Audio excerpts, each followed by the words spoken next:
வீடே மணக்கிற அளவுக்கு சுரக்காய் கூட்டு எப்படி செய்யுதுன்னு பார்க்கலாமா? ஃபர்ஸ்ட் சுரக்காயை தோல் சீவி இந்த மாதிரி குட்டி குட்டி பீஸஸாக கட் பண்ணி எடுத்துக்கலாம்.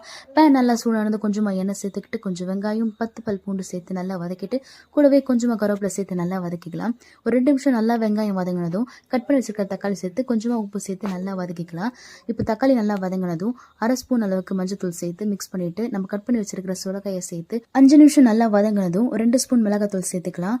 நல்லா மிளகாத்தூள் மிக்ஸ் பண்ணிவிட்டு தேவையான அளவுக்கு தண்ணி ஊற்றிக்கலாம். காய் மூழ்கி கொஞ்சம் எக்ஸ்ட்ரா இருக்கிற மாதிரி சேர்த்துக்கோங்க. காய் வேகிறதுக்கு லேட் ஆகும், ஸோ தண்ணி கொஞ்சம் எக்ஸ்ட்ரா சேர்த்துக்கலாம். இந்த மாதிரி நல்லா கொதிக்க ஆரம்பிச்சுட்டு ஒரு பிளேட் போட்டு மூடி வச்சுட்டு ஒரு 20 நிமிஷம் சிம்மிலேயே நல்லா கொதிக்கட்டும்.